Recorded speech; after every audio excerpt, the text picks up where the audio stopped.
হাই friends, আজিও আকৌ আহিছোঁ আপোনালোকৰ সন্মুখত নতুন আৰু এটা ভাল খবৰ লৈ। অসমত AIDC অসমত নতুন পদ মুকলি হৈছে আৰু কিমানটা পদ মুকলি হৈছে আৰু কিমান কোৱালিফিকেশ্যন লাগিব সব মই আপোনালোকৰ ডিটেইলছ মই দেখাই দিম আৰু কেতিয়াৰ পৰা এপ্লাই হ'ব সেইটো আপোনালোকক দেখাই দিম। আৰু চেনেলটো নতুনকৈ আহি থাকিলে চেনেলটো ছাবস্ক্ৰাইব কৰি ৰাখিব এনেদৰে ভিডিঅ' পোৱাৰ কাৰণে। চাওক কি পোষ্ট খালী হৈছে মই আপোনালোকক দেখাই দি আছোঁ ভিডিঅ'ত ভালদৰে চাওক। AIDC limit recruitment 2023-9 post online apply. আপোনাৰ AIDC লিমিটত আপোনাৰ 9টা পোষ্ট খালী হৈছে আৰু অনলাইনৰ দ্বাৰা আপুনি এপ্লাই কৰিবলৈ দিছে। আৰু এইকেইটা কোনটো বিভাগৰ পোষ্ট খালী হৈছে 9টা সব মই দেখাই আছোঁ আপোনালোকক। চাওক ইয়াৰ ফুল মিনিং হৈছে আসাম ইণ্ডাষ্ট্ৰিয়েল ডেভেলপমেণ্ট কৰ্পৰেশ্যনেল লিমিট আৰু ইয়াৰ লাষ্ট ডেট আছে 30 তাৰিখ 9 মাহ 2023 আৰু ইয়াত লাষ্ট ডেট 30 তাৰিখে দিছে। আৰু ইয়াৰ আপোনালোকে অনলাইনৰ লিংকটো চাগে খুলিছে আৰু আপুনি এপ্লাই কৰি ল'ব পাৰিব।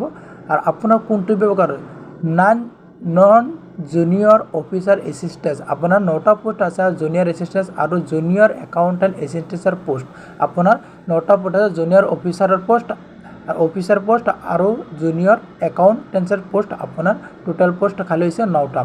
আৰু এটা RG ৰুট আৰু RG ৰুটৰ বাবে এইটো পোষ্ট জুনিয়ৰ অফিচ এছিষ্টেণ্ট চাওক 6টা পোষ্ট খালী হৈছে।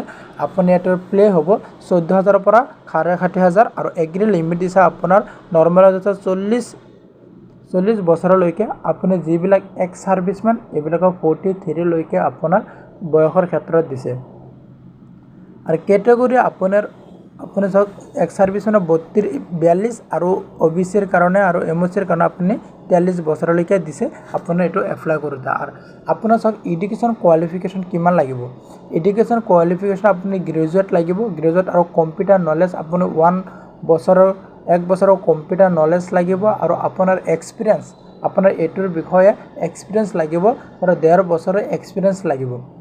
জুনিয়ৰ একাউণ্ট এছিষ্টেণ্ট ইয়াৰ বাবে 3টা পোষ্ট খালী হৈছে আৰু আপোনাৰ ইয়াৰ প্লে হ'ব 14,000 পৰা 60,000লৈকে। আৰু ইয়াত আপুনি এগ্ৰি লিমিট দিছে 40 বছৰ আৰু এক্স ছাৰ্ভিচমেনৰ কাৰণে দিছে আপুনি 42 বছৰ। OBCৰ কাৰণে দিছে আপোনাৰ 43 বছৰ আৰু 45 বছৰ দিছে আপুনি SC আৰু STৰ কাৰণে।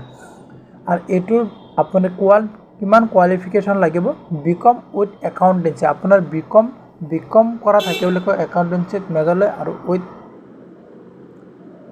মেজৰ লৈ।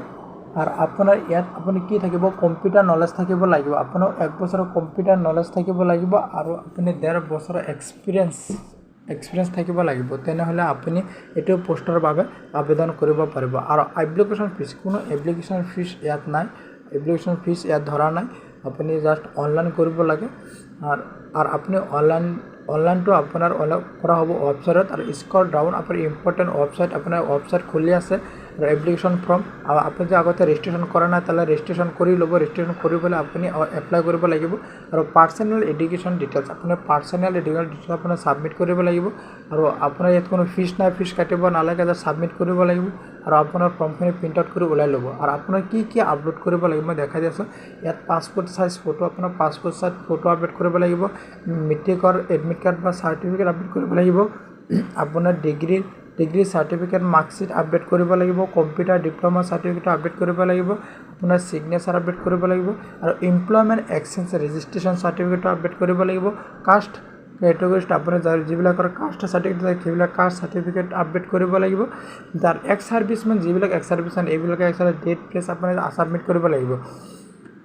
এপ্লিকেশ্যন এণ্ড এড্ৰেছ আপোনাৰ এইখিনি হৈছে আপোনাৰ ডিটেইলছ। আৰু আপোনাৰ বৰ্তমানলৈকে লিংক খোলা হৈছে, জাষ্ট আজিয়ে লিংকটো খুলিছে।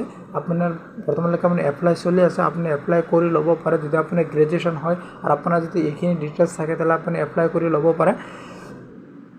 আৰু আপোনাৰ এক্সামটো আপোনাৰ অফলাইনৰ দ্বাৰা হ'ব, অফলাইনত হ'ব আপোনাৰ এক্সামটো। ভিডিঅ'টো সম্পূৰ্ণ চোৱাৰ বাবে ধন্যবাদ।